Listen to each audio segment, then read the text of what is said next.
We better get back, because it'll be dark soon, and they mostly come at night. Mostly. Welcome to Mostly Horror. Mostly. I'm Steve. And I'm Sean.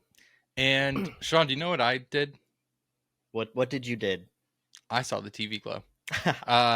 Yeah, I had that one prepared. Can we get a badunts and a boo? Just like immediately following the badunts. Let's get a boo. There's a small boo though, not a big boo, because it wasn't that bad. Chelsea will enjoy that. Yeah. Chelsea, can we get a Jim Cummings fuck 'em? Yeah. I'm gonna get you that clip. People won't know that yet because that episode hasn't come out yet. Yeah. Anyways, we have a great episode talking about, at the moment of recording this, probably my favorite film of the year thus far. I saw the TV Glow, directed by Jane Schoenbrunn. We're joined by Justice Smith and Brigette Lundy-Paine. Don't have them for that long, about a 12, 13-minute interview, but we have a very fun conversation with them. We talk about SpongeBob. We do talk about SpongeBob. So it's good stuff. So that's really all that matters. And the Bible. The Bible. We figured we would talk about some news, talk about I Saw the TV Glow, a bit more in depth than we probably do other films that we see. And then we'll get you guys over to that conversation. So, on that note, if you want to listen to these episodes early and ad-free, remember to subscribe on Wondery Plus. You can listen to this episode before the movie actually comes out. This movie comes out nationwide on the 17th, and Wondery listeners are going to get to listen to this on the 13th. If you're a Wondery listener, imaginary high five fist bump. If you're not, I went to say boom and dude, and I came out with booed. Booed. Doom. Booed, guys. I'm screaming booed and high fiving and fist bumping you. I got one hand in a high five and the other in a fist bump, and I still didn't match it up right, so I ended up fisting your high five. Yeah. And we're having a great time. I have one hand in my pocket and the other one's anyways, peace sign. I feel like we should get into some things you probably already know. I'm sure you already knew that. You only tell me stuff I already know. You already know what I'm going to tell you. And if you follow us online, you know that if you follow us, you know that we don't like the Exorcist movie that came out not too long ago. Yeah. The Exorcist Believer. Right? Believer, I think. Yeah. Something. They paid a gajillion dollars to secure the rights for that film. They signed David Gordon Green on after a less than spectacular Halloween trilogy. And they said, you know what, let's run it back. To which everyone in the world said, are you sure?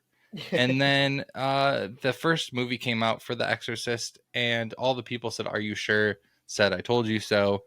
And David Gordon Green was politely removed from the project. I think he'll still stay on as an executive producer in some capacity. But there is good news on the horizon. Holy shit. As Deadline reports that Mike Flanagan is in talks to direct the next Exorcist movie.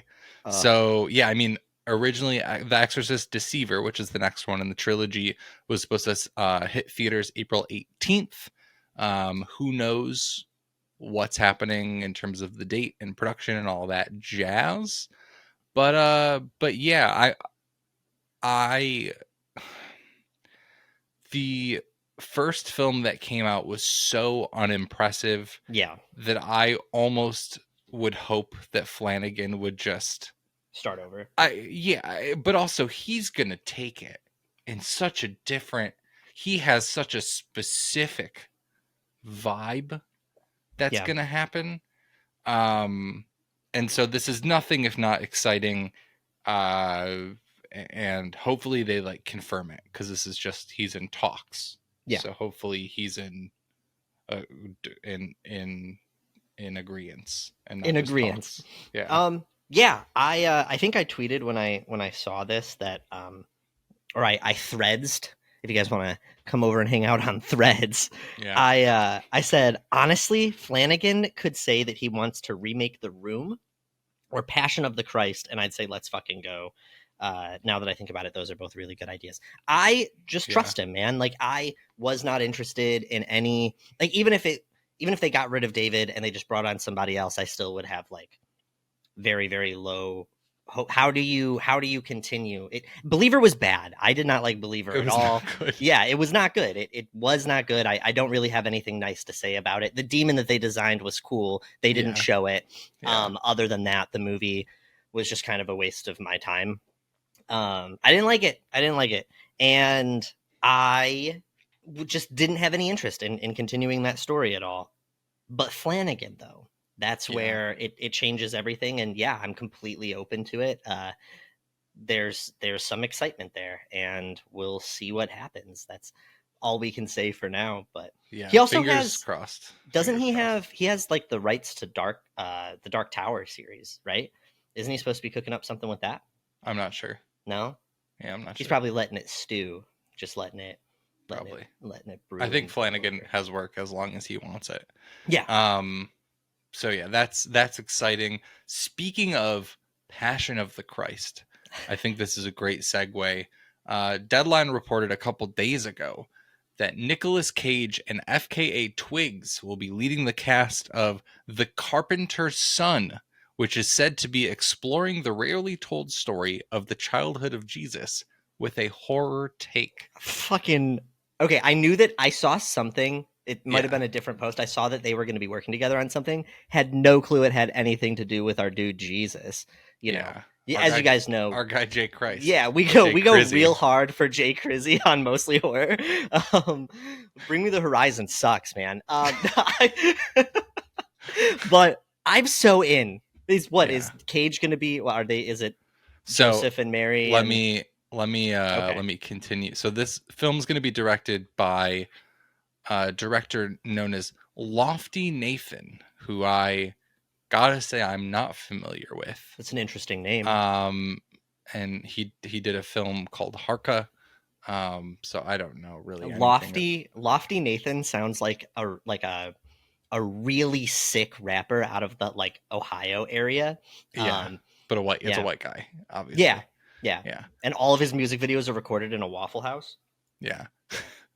This is from Bloody Disgusting. Deadline notes in their report that the film has, quote, taken inspiration from the apocryphal infancy gospel of Thomas for the screenplay, dating back to the 2nd century AD. The text recounts the childhood of Jesus. The official synopsis. Hold up. Do I have to read the Bible to prepare for this movie? Because if so, I'm going to be pissed. We all know the story. All right. Here's the official synopsis. The Carpenter's Son tells the dark story of a family hiding out in Roman Egypt. The son, known only as, quote, the boy, is driven to doubt by another mysterious child and rebels against his guardian, the carpenter, revealing inherent powers and a fate beyond his comprehension. As he exercises his own power, the boy and his family become the target of horrors, natural and divine. So Nicolas Cage is playing the carpenter, FKA Twigs is the mother, and Noah Jupe is playing the boy. Yeah. Is it weird that this is such an awful thing? I don't even know if I should say it. I'm going to say it because this is what my brain does. I'm not trying to make a joke out of it. This is a legitimate concern.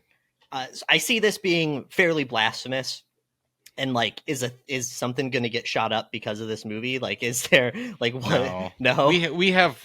I think. No, I don't think so. Okay. Normally, that sort of stuff only happens for films where you Batman opening nights. Yeah. Okay. Something like that. Yeah. Anyways, just a lot of big news coming through the screen right now. The big thing that just broke, actually, as we're recording this, is we knew that A24 and Peacock were going to be creating Crystal Lake, a prequel series. And it has now been announced, actually, by the man himself, that Bryan Fuller, creator of Hannibal, is no longer a part of this.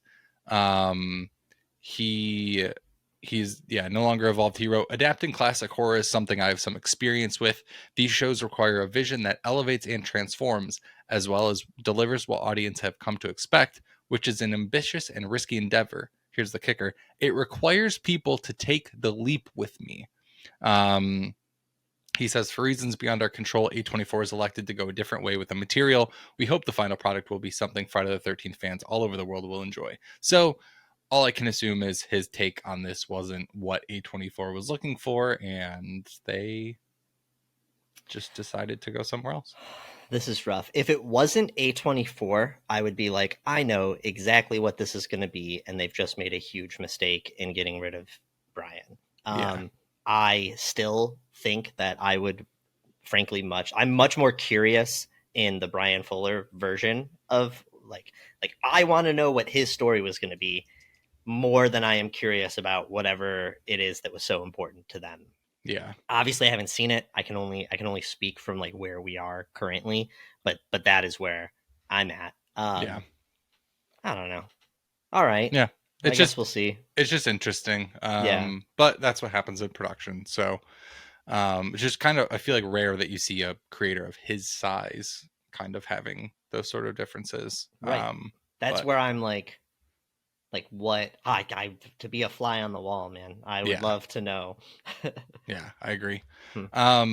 Next in the list of big things, the Cannes Film Festival is coming up soon in France, and we now know that David Cronenberg's next film, The Shrouds, will be premiering there.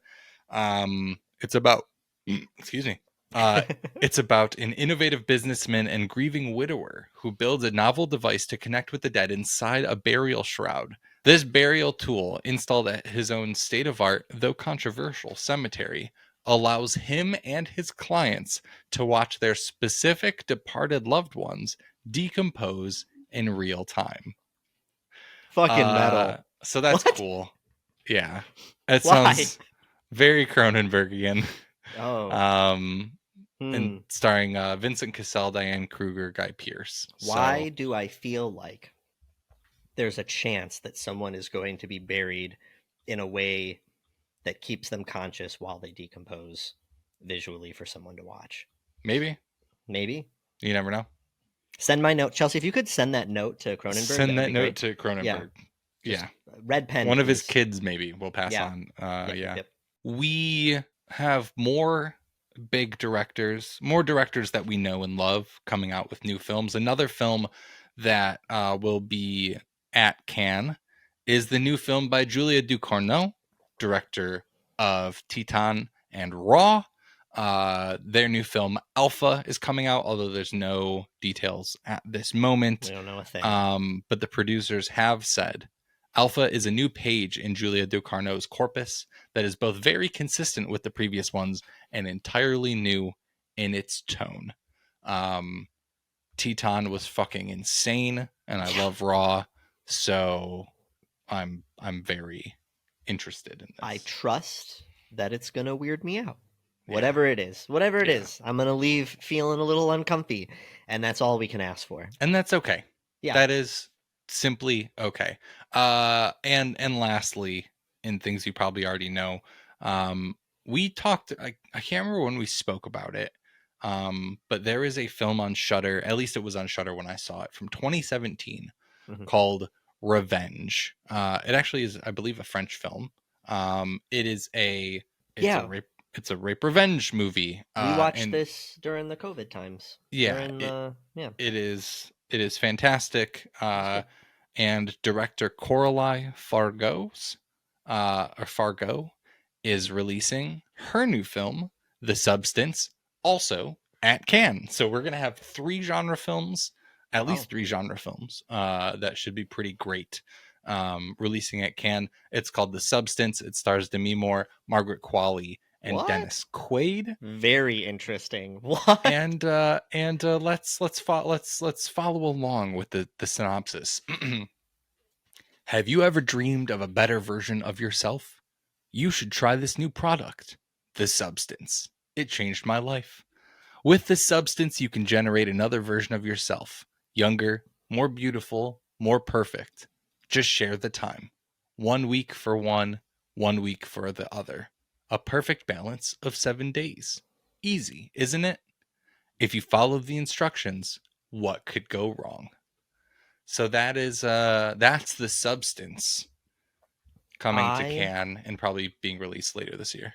I am trying to remember in an episode of Cabinet of Curiosities. Yes, it's the Goop one. Yeah, I think and it's called The Outside, which is a maybe. weird name for it. It's the one that's directed by the woman who did A Girl Walks Home Alone at Night.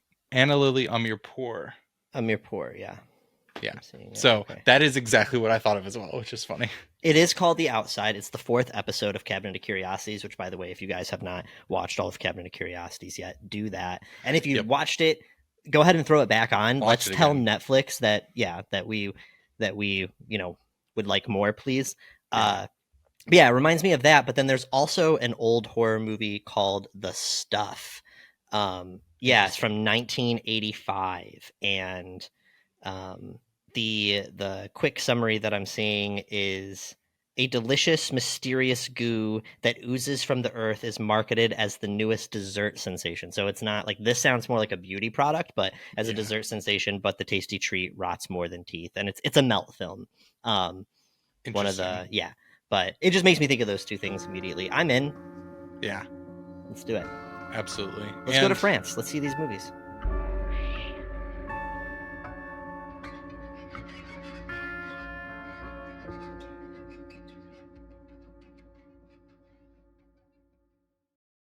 On that note, that is all the things that you probably already know. And another thing that you probably already know is that we really enjoy I Saw the TV Glow. So before we get into our conversation with Justice Smith and Brigette Lundy-Paine, let's talk a bit about I Saw the TV Glow. Yeah. And Sean, do you want to go first? I mean, as of recording this, I've seen the film 3 times. You've seen it twice. Yes. It's not even open nationwide yet. No. We're deep in it. We've both seen. I've seen Jane Schoenbrunn do a Q&A twice. You've seen her do it once. Yeah. I forgot you got to go twice. Seen them do it once. Yeah, I saw them do it at South by. Talk to me. Sure. About I Saw the TV Glow. Well, first, I want to give, just for anybody that hasn't seen all the hype online, I Saw the TV Glow, a quick synopsis. Yes. A classmate introduces teenage Owen to a mysterious late-night TV show, a vision of a supernatural world beneath their own. In the pale glow of the television, Owen's view of reality begins to crack. And it's fucking awesome. We both love this movie, and I love when we both love a movie. Yeah. I should say, before we actually fully go into it, we talked a bit about this. I am a big fan of Jane's first film. Yes. We're All Going to the World's Fair. We've talked a bit about it on this show. We've talked with Mike Scollins about it. We've talked with David Lowery about it in our episode with David. I think it's wonderful, and it's also the film that made A24 sign the first, Fruit Tree Productions, I believe, which is Emma Stone and David McCary's production company, has a first look deal with A24, and I think they signed Jane Schoenbrunn to a first look deal, whatever it is. So they have a lot of faith in Jane. Yeah. And I did too after seeing We're All Going to the World's Fair. I could see the vision. I could see the mastery of the craft, so to speak. And I'd been proselytizing about it for a long time, and then you watched it and weren't a fan. Yes. It was not for you. Mm-hmm. And so when back in March I saw the TV Glow and I enjoyed it, I told you that I enjoyed it, but I was very apprehensive. Mm-hmm. Although I can definitely acknowledge that this movie is a lot different than We're All Going to the World's Fair, although similar. So I will say I am glad that you enjoy it, because I was very worried that I was just going to be wrong again. Sure. Yeah. So I mean, I talked about it a little bit before, but yeah, We're All Going to the World's Fair. It just didn't hit the same. It just didn't hit the same way for me. It felt like, I could tell that Jane was clearly a voice, and also like Jane is a trans person, and Jane, that is a community and a topic that is very important to them. And it's throughout their every time you hear them speak, I think they kind of touch on it, and it's obviously an important part of their work. And so I felt weird because I was like, I don't want to be the one person that just doesn't get this movie. And, I don't want it to come across like it's because of things like this. But to me, it just kind of felt like it talked about important things, but it didn't really deliver on them. And I don't know.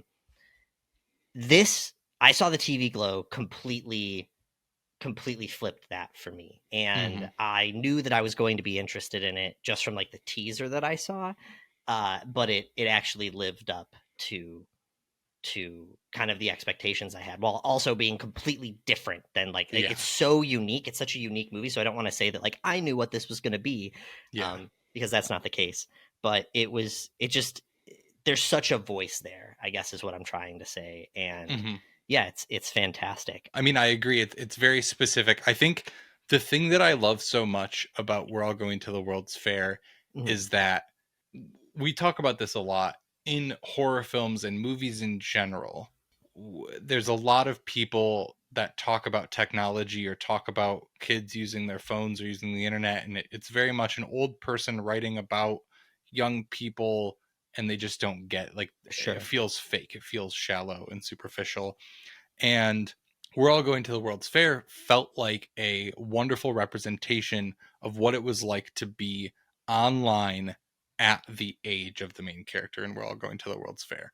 And just the way that she interacts with the internet and online communities in We're All Going to the World's Fair just felt very real to me. And in the same way, I don't think I've seen a depiction of suburbia that is as close to how I would recollect it as I saw the TV Glow. Like when we talked about, when we recently saw it open in New York, Jane Schoenbrunn spoke about nostalgia as being this thing that everyone's trying to do, but it's all the same look and feel. Without actually mentioning it, they kind of referred to Stranger Things, which is someone doing an impression of J.J. Abrams doing an impression of Steven Spielberg, which is what Jane Schoenbrunn said. And I think that's what we're used to thinking of when we think of nostalgia shows, is things that feel like that. And I feel like I saw the TV Glow really represented this place and time, this nondescript place and time, in a way that felt authentic to me, and an authenticity that I haven't seen really in anything else, or I felt like I hadn't seen in anything else. So that was my first big thing, is seeing someone who is a millennial or elder millennial, whatever, be able to make a film that feels authentic to the space that we grew up in, with these TV shows and pre-internet, like that weird crossover time.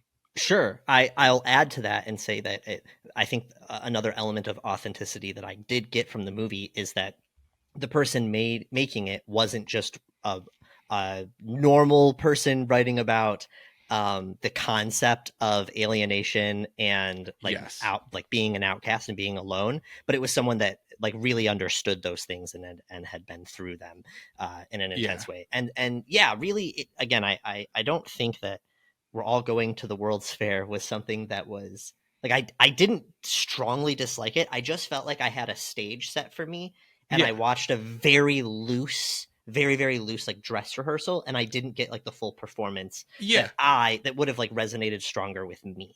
Totally. But I really quick, I talking about nostalgia, there was something that they brought up at that Q&A that I loved, and I wrote it down, but they were talking about this concept of hauntology. Yes, and I really apologize. I don't have the person's name that came up with it, but Jane goes on to explain it in a much more elegant way than I'm about to by reading this thing. But Jacques Derrida or Jacques Derrida, possibly. I really would like to look more into this person and their thoughts. But hauntology is a philosophical concept that refers to the return or persistence of elements from the social or cultural past, as in the manner of a ghost. And so what she's saying is like the way that we're holding on to nostalgia now makes a lot of sense because the world has really changed and frankly like fallen apart for millennials and people of our generation, like the younger grown-ups now. Mm-hmm. We all thought we were headed to this specific world, you know, and or at least we're continuing on in the one we were in, and life is just very different than we were expecting for most of us. And so a lot of us, consciously or subconsciously, are way more connected to our childhood nostalgia than previous generations, because it's like we're holding up that place in time while we're freezing that time period and how we felt while the world decays around us. And Jane was talking about like living in a world where like there is no future, or no future that we can like grasp onto. She didn't mean it literally, but yeah, in the same way they mention the Jetsons, like that's, we don't necessarily make shows that are like that. If they do, they're like post-apocalyptic vibes, you know what I mean? Like that's just kind of all we see looking forward is disaster. And even and fair, and even things that are made to be futuristic have a nostalgic feel. I think about Fallout. I think about there was a show that I worked on that was called Hello Tomorrow, that is like a Jetsons-esque thing that's set in the future, but you know, has this feel of nostalgia to it, which is just such an interesting kind of take. And I also loved I know we haven't really dived into the movie yet, but another thing from the Q&A that I liked was just Jane talking about like the balancing act between putting nostalgia in a film, especially now when it's so popular, of like doing the now like cliche things that everyone understands, like the references that everyone would understand, or the really obscure things that only like a couple people would understand, and kind of hitting that middle, like the parachute at gym, which to me is it was great, right in the and it hit right in the heart. It hits you right at the beginning too. I mean, I think, you know, there's many things that I feel like we could talk about in this film. One of the big things is that part of this movie is shot at a Pump It Up, which is a place that I worked for 4 years when I dropped out of college, and I can smell what a Pump It Up smells like, and hear what a Pump It Up sounds like, and taste what a Pump It Up tastes like. And it was just so funny to see that in a movie. I think the soundtrack is wonderful, and I can't wait for it to come out on the 16th. So if you're listening to this on the 20th, when this episode drops wide, definitely listen to the soundtrack. It's amazing. If you've already seen the movie, you're gonna clamor for the soundtrack. And then I really think, obviously helmed by Justice Smith and Brigette Lundy-Paine, the story itself and the fact that it's allowed to have this time jumping, you know, abstract kind of approach to this TV show that they're watching. It has this old practical effects feel to it. Like they did the old TV show, The Pink Opaque, so well. And so again, going back to the word authenticity, it feels so authentic, and not in a goofy way, but in just a proper way. And we talk a bit about it in our conversation with Justice and Brigette, but there's just such a transformation that happens in this film.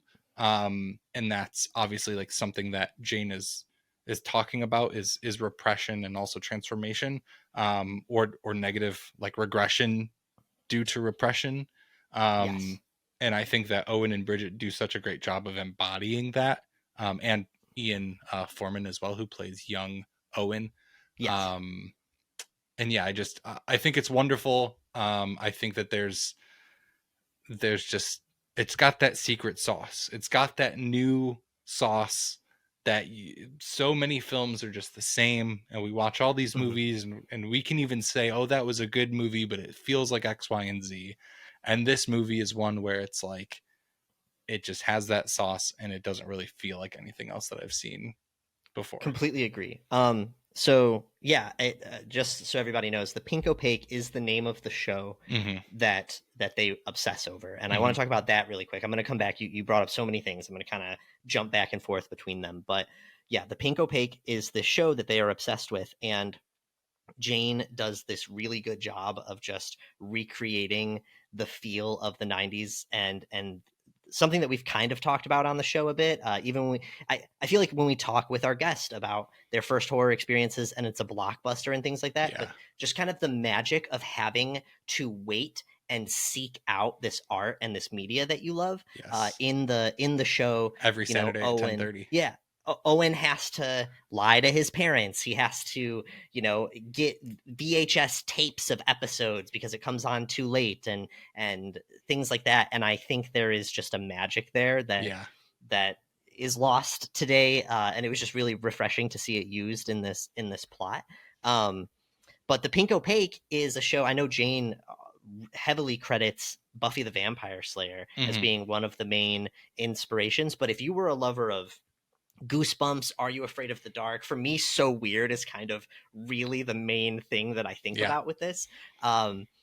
Then you're gonna feel all the things from this movie. I'm trying to have a conversation about it where we're not spoiling anything, but we're kind of giving you these general themes. But you talked about the oppression. How did you word it? Repression. Regression due to repression. Yes, I liked that. Regression due to repression. And that's something I really want to talk about.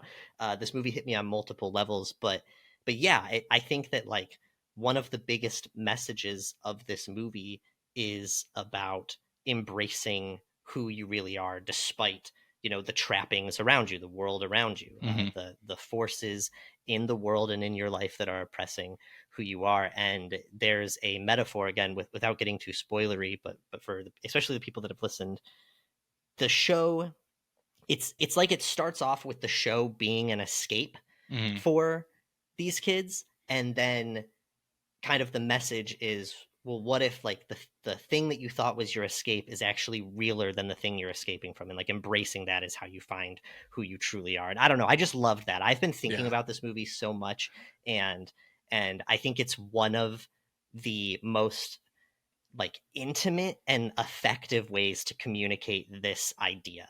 I don't think it's the first movie to ever try to talk about this issue, obviously, but I think it's one of the most successful, without being too on the nose. And I think that's the biggest thing, is that it's not on the nose, and it's still very nuanced. But I think that this is going to hit a very specific range of people. And I think, to your point, Jane wrote this movie talking about transness, and like that's the main thing, right? Like, but you are not trans, I am not trans, but you saw things in the regression due to repression that are different than gender identity that I also saw that are not gender identity. Like I saw, like dealing with depression, dealing with anxiety, but repressing it because you are like, no, like I don't have those things, I'm just normal, I'm fine. But like how it affects you over time, like that's, the I think the message of the film and the transformational things that happen in this film can still apply to so many things. Like that's what's so interesting about this movie to me, is that like a lot of people think that when someone makes a really good movie, the movie can be about what the director or writer wants it to be about, but it normally affects people for different reasons than what the director intended. Like that's how you know it's a good movie. And I think that not only does Jane do that, but she's initially writing this film about something that is like very specific and hard to write about and not seen in the public, like zeitgeist, which is transness, and like trans identity, and it still applies to other people. Like that's what I think is so crazy. Like I feel like there's films that are about trans people and the things that they may go through or whatever it may be, that I could watch and say, oh, I'm glad that film was made, but it didn't really like affect me, or I couldn't see myself in it. And this is a film where I'm able to see myself in it so easily, even though it's about such a nuanced like the initial thing was about such a nuanced subject, and that's a credit to Jane's writing and like their ability to just really hit the notes strongly without being too on the nose. And that's really like, that's so impressive, and 100%. That's why it's like so hard to see a film that's like this. Yes, it's, you know, Jane, for Jane, the big topic of self-discovery and identity is obviously heavily focused on transness and things like that, but it's not, you do not need 100% what you're saying. You do not need to be a trans person or for your self-identity to be specifically about like your sexuality or gender to equate to this. It's overall the story, even though they're using a specific metaphor, like they're focused on a specific metaphor, the heart of it is embracing who you are despite anything that tells you not to be that. And yeah, and you can apply that to everything from interest to anything else. You know, it 100% this movie can resonate with anybody that has, they themselves felt that they've had to go through that struggle or that fight, or they have people in their lives that they care about that have had to go through it. Even if you specifically don't resonate with the story, I think you can leave here understanding the people in your lives, like around you, story better, if that makes sense. Yeah. I would hope. But yeah, so like really quick to talk a little bit about a way that it applied to me a bit more. I'm trying to do it without being too spoilery, but if you take what's happening, if you kind of get rid of the metaphors and you really take the plot at face value and very literally, there's a whole element about realizing, like struggling with the concept that the world around you is literally not real. And that I have a dissociative disorder. Like that is something that like really, really hit hard with me, is this idea of like this fabricated world and like literally being afraid to peek too much behind the curtain. So that's just like, I don't know, it one way. I say that to say that, yes, I think so many people could watch this movie and take so many different things from it. Yeah. And I love that. And don't give in to the melancholy. Yeah. Don't give in, Mr. Melancholy, which is a wonderful character that's created in this and looks super cool. Also, just, I know I talked about the music, but I'm not a bar guy. I guess it's more of a venue. I would love to go to the Double Lunch. Double Lunch looks like a great place. Yes.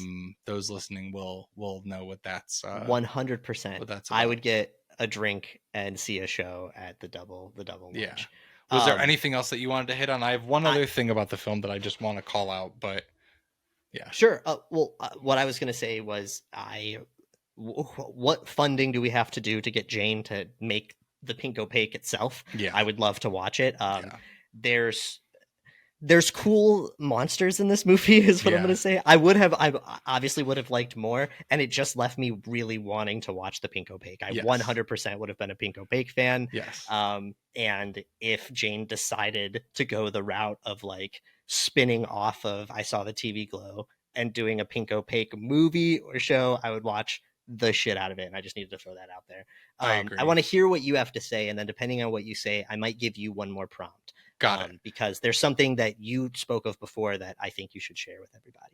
Got it. I don't remember what that is, or at least I'm not sure. But one thing that we do talk about in our conversation with Justice and Bridget is this amazing 6-minute monologue. That's what I was going to bring up. I keep calling it a 6-minute monologue. I actually don't know how long it is because I didn't have a stopwatch in the movie theaters.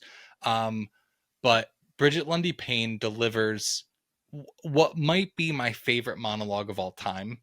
And it is not just that Bridget is wonderful in this role and truly embodies Maddie, the character that they play. And it's not just the delivery, it's not just the great acting. It's also, this is an example of amazing directing. I won't go too far into it, but the way in which the sequence in this monologue is blocked, the way in which it is shot, the way in which people either are or aren't moving during the time, the way that music is hitting, the way that the production design is, and the way that the production design is used to inform the things that they're speaking about. There's a very quick use of sound effects in the middle of this monologue that just like throws you off just enough while still being really locked in. It is just like, it's just the most beautiful encapsulation of just like, holy shit, I didn't know that I could be that entranced in a movie. And it's my favorite part of the film. It's been my favorite part since the first time I watched it. And every time I watch it and like have to remind myself to breathe because I'm just so absorbed. And I obviously asked Bridget about it in our conversation with them. But yeah, I would be remiss if I didn't mention it again because it's just, it is so good. Like I truly have not had a movie like that I haven't been able to stop thinking about where I'm like, I can't wait for the next time that I get to watch this movie because I just, I it's like a high to watch something that is this like effective at really just being enjoyable because there's just so much shit, and to watch something as original as this is just insane. So that's why we have a whole episode about it. We obviously like it was your second viewing, my first viewing, and after we left we were talking about it and I could tell how much you loved it. I love that scene too. I think it's hit you in this extra intense way, but that's not me dismissing it. It's an incredibly powerful scene. I absolutely love it, and it's just cool. I like the where it's told that kind of really serves the, and it's foreshadowed at the beginning of the movie. Yep. Oh, yep. It's Jane. Genius. It's genius. Jane, the person you are. I guess I want to say like a last thing is that it really made me think about back when we had access to a Pump It Up. And should I not be saying this? No, on the I show? don't care. Okay, Steve used to manage a Pump It Up, Yep. and we used to have movie nights in this Pump It Up. We had a projector. We had a big projector in the Pump It Up. We played Smash. We watched Studio Ghibli films and Game of Thrones every week. Yep, up until the finale. We set up a tent one day and had slept a in the Pump It Up. Yes, and me, Bruce and our friends Bruce and Cam were talking about it the other day about how I think it was Bruce that said that's one of my favorite memories ever. Yeah. It's a really good time. The laser tag night, and it's filled with nostalgia in so many ways to me, and it brought me back to those moments. Yeah, and, dude, that's like, but that's such a specific thing that like not only does that movie strike a fucking chord, but it has a Pump It Up in it, so it's just like extra striking that chord, like. It's like if the movie was set in my childhood home. Like, it's like, no, you have to feel something about this because we shot it where you used to live. Like, we fucking made the thing for you. Yeah, dude.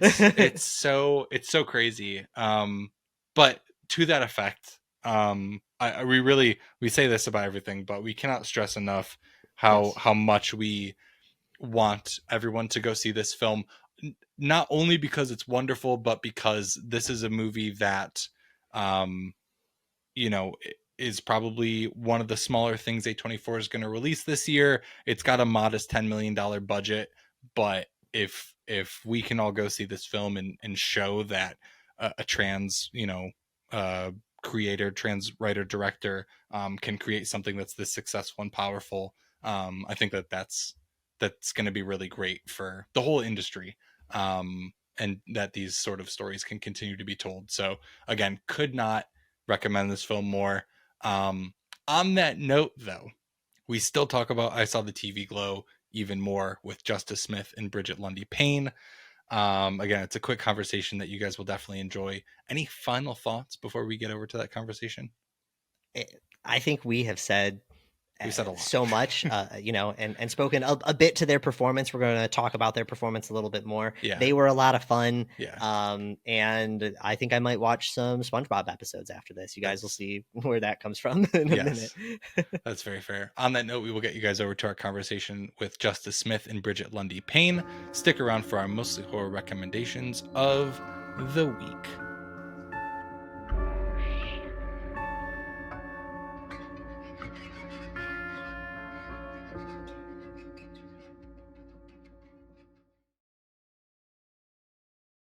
All right, we are joined today by Justice Smith and Brigette Lundy-Paine. Justice and Brigette star in the new A24 film I Saw the TV Glow out in New York and LA on May 3rd and nationwide May 17th. Thanks for hopping on with us today, guys. Thank you. I didn't know that was our release schedule. Yeah, baby. Listen, I got it. We're gonna see it in New York on May 3rd and nationwide May 17th. I'll say it again earlier in the episode probably, but yeah. Awesome. You learn something new every day. Yeah. Steve's on top of it. Steve has all the dates. But yeah, we obviously want to jump right into it. This movie touches on so many important themes about identity, escape, self-discovery. And I just have to say, I personally went into this movie completely blind. I was just so thrilled as I realized the heavy 90s aesthetic and that the plot to convey these themes was, two kids just in love with a monster fighting anthology show that they recorded and saved on VHS. So for our first question, I just have to ask, whether it be for, an emotional connection or just loving a great show, what was your guys' pink opaque? Do you have any show that you could point to that kind of did that for you? I really liked Goosebumps. I liked a lot of the darker fare as well. Like Goosebumps and Don't Look Under the Bed, Who's Afraid of the Dark, even like the like lighter, darker stuff, which was like Grim Adventures of Billy and Mandy. Yes. Or like even like Nightmare Before Christmas, just like anything that kind of had that like tone to it, I was really drawn to. And then like in parallel to that, I had this like unhealthy obsession with SpongeBob SquarePants. I can still like quote like the first 3 seasons and name episodes, and I know exactly how like certain characters respond to other characters in certain moments and how they said it, like the exact like inflections. So the combination with darker stuff, like the hash slinging slasher, was big for you, right? Like hash slinging slasher is one of the best episodes of television. Or the one where SpongeBob dresses up as a ghost. He wants to be scary for Halloween, and then so he ends up shaving off his flesh. Yes. Yeah, I think SpongeBob shaped the humor of an entire generation. I also love that you said, "Don't look under the bed." Oh, am I proving a point here? Yes, I said this. I agree. just said this. Yeah. I also think that. It's beautiful to just see like everybody online like quoting SpongeBob all the time. Yes, yeah. Because I remember when I watched it as a kid, like it wasn't as like accepted to like it. It was kind of like if you like SpongeBob, you're gay. Really? That was the vibe amongst boys anyway. Oh yeah, I think it liking was like SpongeBob, like cool to like SpongeBob was gay, and like you're gay if you like it. I mean, and then it turned out to be true, but I love that. Brigette, what about you? yeah, exactly. I watched the OC. Oh, okay.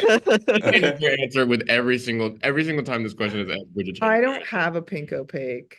I was not a TV kid. Okay. Okay. That's also a fair. I do love Ariana Grande. Fair. Was there Ariana could be anybody's pink opaque. If it wasn't TV, maybe like is there anything that you could point to in that direction? A piece of art or media? I read more books than TV. Nerd. Okay. Like I really loved the Spiderwick Chronicles and Series of Unfortunate Events and Roald Dahl. Yes. Wait, shut up. We never talked about this. We never talk about books because everyone's always talking about TV in this room. Yeah, but it's also because like books is like every time I talk about books, I feel like a nerd. Well, but like I mean, to that point, like Lemony's, like the Series of Unfortunate Events, very formative for a lot of people, especially that love like darker things as well. Lemony's great and incredible. And honestly, the movie was good. I don't know why they didn't make another one. I love that movie. I did not like the movie. Oh, with Neil Patrick Harris? No, that's the show. Oh, no, wait, with Jim Carrey. Oh, with Jiminy Carrey. Meryl Streep. Oh, she plays the aunt? Yes. I feel like, yeah, I just like don't like when they make stuff. Keep it on the page, babe. Yeah. I definitely understand that. I like that. Yeah, but yeah, those are great, and obviously some favorites of ours as well. Was the Bible. Yeah. That's like half, that's probably half of America. Oh, so God. that's a fair thing. Yeah. I am curious to totally pivot away from pink opaques. One thing specifically for me, as I've seen this film twice, was the physicality of your guys' acting. Obviously there's a lot of growth you play multiple ages in this. But Brigette, I mean, your character specifically as they get older really changes physically. Owen specifically has, asthma and other things that change as he gets older. I'm curious, like, what an emphasis was put on physicality in this film, and if it's hard, I'm sure the emotional endowment of this performance takes a lot out of you, but also is the physicality taking a lot out of you as well as you're performing? No, I don't think it's taking out. I think it's like giving information about the way that the performance moves. Like I think Jane wasn't very controlling over our physical Yeah, not at all. movements. I think they kind of trusted us with that. Yeah, I feel like Baby Maddie for me was like 90s stoner inspired, like Clerks and what's his name from Dazed and Confused with the long hair? I always forget, but I looked at a lot of pictures of him. Mhm. And watched the way he moved, and like it's almost like your body's on a delay. It's like puppy body, like you don't know, you're not used to its weight yet. And then Middle Maddie was like totally like claiming her sexuality, riot girl, fuck you, uh like tough girl.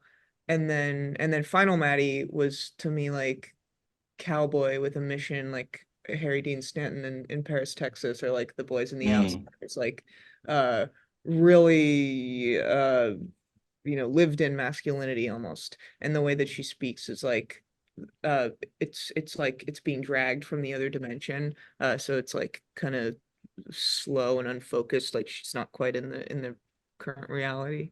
I like Is there, before we go, because Justice, I would love to know about Owen as well, because he actually has this like real physical, like visible physical thing, I should say, or change. Brigette, with you have this amazing monologue that I saw someone online saying that theater kids are going to be reciting for years upon end now in auditions, which I don't disagree with, but something that like that long monologue where your eyes are open for a long period of time, kind of almost unblinking. Is that something where you kind of just like snap into a state to perform that sort of thing, or how much are you thinking about like how you're delivering it?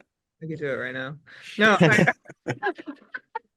I think it's at that point it was so I had done it so many times, or like said it to myself so many times, that it was like it was very it was like part of my body at that point. So it was like it was the second day we shot, so like any moment that you would have opened my mouth, the monologue would have come out. So Wow. it was it was That was really funny. He's just so quick. Like you had something to prove. that's what I do. Oh my God. I'm trying to get in the air. Justice, what about you? I know we only have a couple minutes left, but It's you obviously hard. go through this huge change. That was really funny. Yeah, Brigette did so many takes of that monologue, and like it was moving every single time, and specifically the crawling sequence is so fucking gnarly and good, and like it's such like a interesting choice. Like I would have never thought to perform if I got that text to perform it that way, and like it makes the film for me that like the intensity that Brigette has in that moment. It's just incredible. And that wasn't even like well, I was gonna say that wasn't even like the best take, but You have to talk about you. it was so great. Like, I mean, every take was amazing, but like, Brag about yourself. okay. So with Owen's physicality, I'll say this really quickly. Like Owen is unlike other characters that I've played before because as he gets older, he becomes less of himself. Where characters usually become more self-assured, he is slowly becoming a shell of himself, and so certain things that I wanted to like bring to him to like manifest that was his detachment of voice and body, his head and body. So his voice feels like really stuck in his throat and stuck in his chest.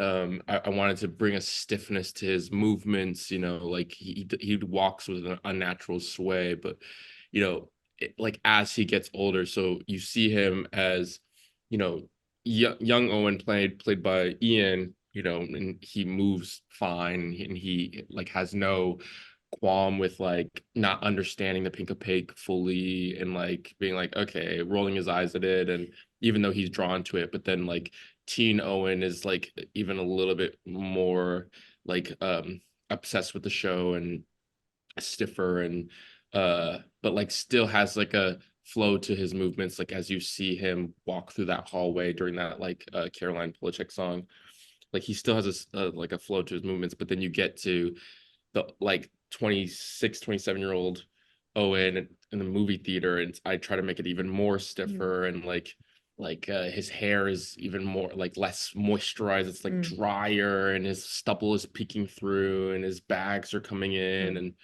his voice is even higher then.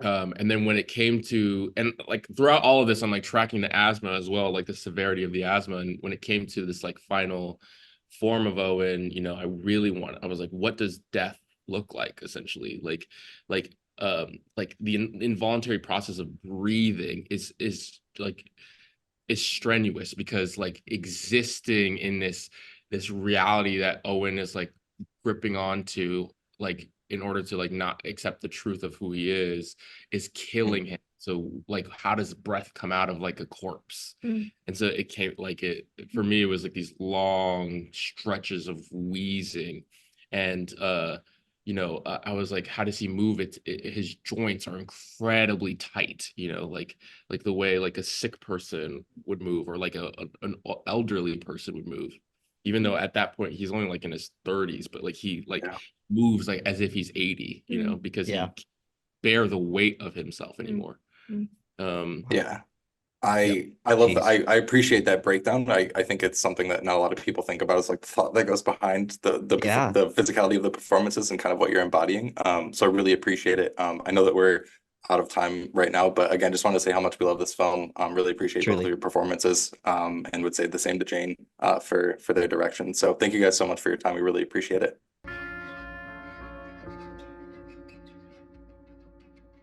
All right. Thank you so much for listening to our conversation with Brigette Lundy-Paine and Justice Smith. And thank you again to both of them for being on our show. And thank you to Jane Schoenbrunn for creating I Saw the TV Glow, and A24 for putting it out, and everyone for being here. It's now time for our mostly horror recommendations of the week. And I'll go first. I think I've made you go first the past couple times. I think so too. And you're like, all right, thank God. I have one thing that I'm going to recommend that I know sometimes this bites me in the old ass. But something that you've watched 2 episodes of, and you're I'm 4 episodes through a 7-episode series that is quickly becoming one of Netflix's most watched series ever, called Baby Reindeer. Oh, Sean, I've heard that it's fucked. It is. It gets dark, but it is very funny, and it almost hurts to watch in the same way that a Nathan For You or Nathan Fielder created thing does, but it's not that type. So it's not that type of show.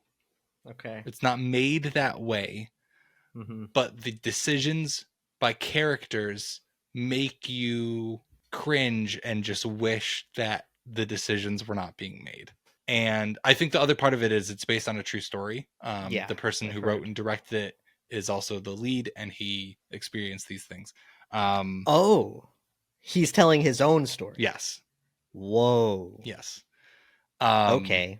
So, and when the show gets as dark as it gets, that Sydney and I finished episode 4, which is one of the darker episodes so far that we've watched, and we were just like, oh, okay. And yeah, it's really well written.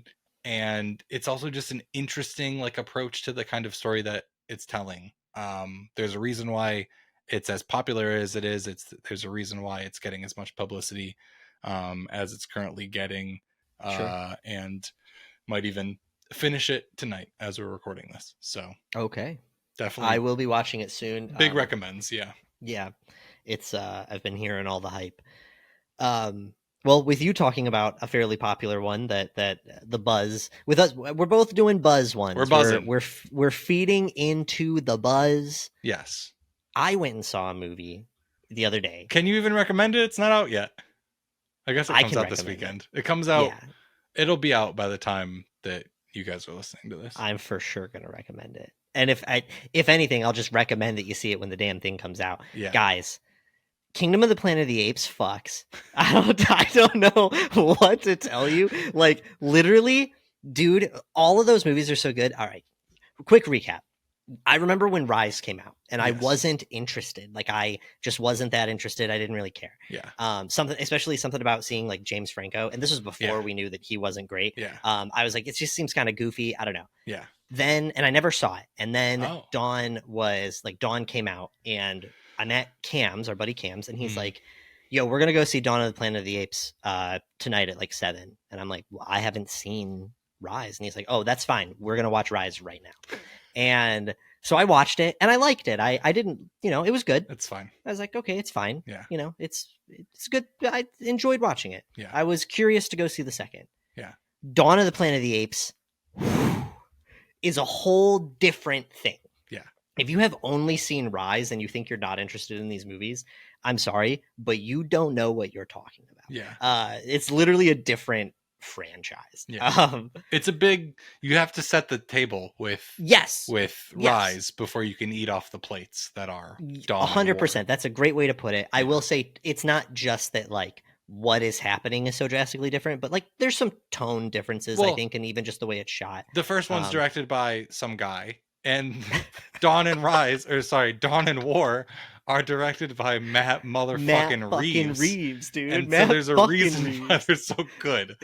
Anyways. You're right. You are correct. I will say the guy who did the first movie did this film called Captive State. That's pretty interesting, but I digress. Again, Rise is not bad. It's fine. But Dawn and War, specifically Dawn, I love them both. Yeah. But Dawn and War are just so good, and all I'm going to say is my dude Caesar's a fucking badass. Yeah. And so this new movie has a this new movie, Kingdom. I actually want to see who the director is. I should have Wes Ball.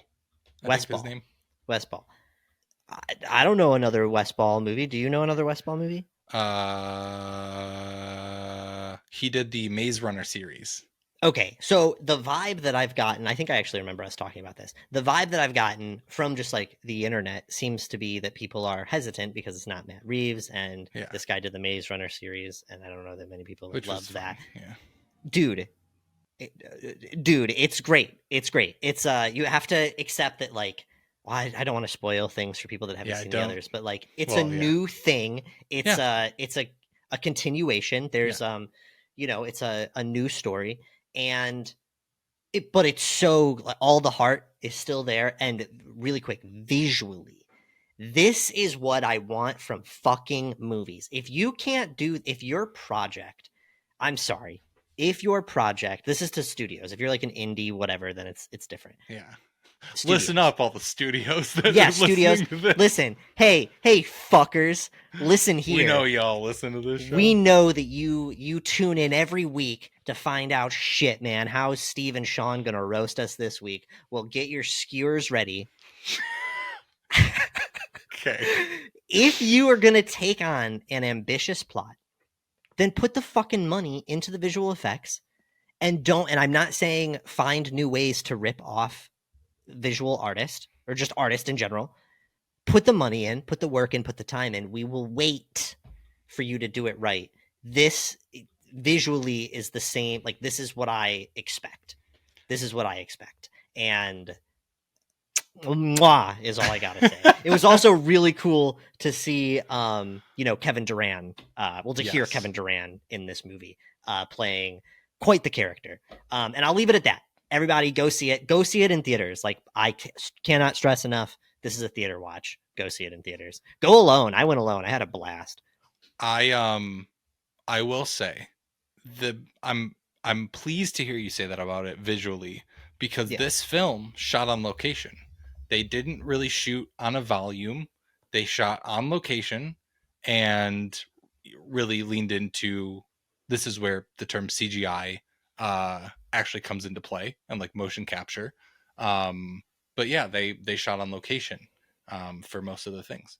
While I was watching, Almost all I of was it, like, actually. I was like, okay, clearly, I was like, this is either some of the best green screen movie I've Compositing. ever seen in my life, Yeah. or it's I wasn't even thinking compositing because I didn't know it was on location. Yeah. I was like, it has to be because it looks that good, and I was Yeah. like, I cannot tell where the seams are. You know, I Yeah. see seams. I Yeah. notice the seams. I have to do my due diligence to not see the seams ever. Yeah. And Yeah. and in this movie, I can't see him. The fur, Steve, the fucking fur. Especially hearing that it's on location, and Yeah. I'm sure that they brought lights, but probably a lot of natural light. I'm sure they brought lights. Holy sh! My point was like they matched it to what They their probably brought location light. is. Like the lighting. One of Yeah. the biggest problem is the compositing. It's Yeah. people think that like, oh, the people that made the models of the character didn't know what they were doing. It's like, no. The people that were doing the compositing didn't have the time or the budget because And the the color studios grade on didn't give top it to of them. Yeah. Yeah, to composite it well. It works, dude. It looks fucking real. It looks real. It's so good. It's so good. All right. I'm excited. Your immediate reaction after seeing it got me hyped, and I might. Yeah. What did I say? I said it fucking I don't know. rules. Yeah. I think I said rules. I'm Yeah. gonna try to see it this weekend, and we'll maybe try to fit in some of the earlier Do it. ones before I do. I'd go again. All right. All right. On that note, do you like monkeys? Send us an email, mostlyhorrormovienight@gmail.com. They are apes. The disrespect. I know. Have you seen a TV Glow? Tell us. You can find us on Instagram and Threads at Mostly Horror Pod. We're on TikTok and Twitter at Mostly Horror. You can listen to our episodes early and ad-free by subscribing on Wondery. Plus, I'm on all the things at Steven is Average. Sean's on Hypocrite Inc. or Hypocrite.inc. What do you got? You're raising your hand. If you've made it this far, go ahead and drop us a like or a review or Drop a us a positive, gorilla give us some emoji. stars. Yeah. Well, go to the also- socials, but put also- something in. Yeah, go. What But Sean where said. you're listening, Leave maybe hit us- some of those stars Leave there. us a rating. Do you? Yeah. Do you like us? Leave us a rating. It's been a Tell a long time friend. now. This episode's a long one. It's a little over an hour. That's 5 stars worth that we did. We sat here for an hour. We for did a you. tight 60. We did for you. It's like a loose 74. But also, if you hit the end, send us a gorilla emoji on any of our socials. That's all we got for you this week. We will catch you next time. Goodbye.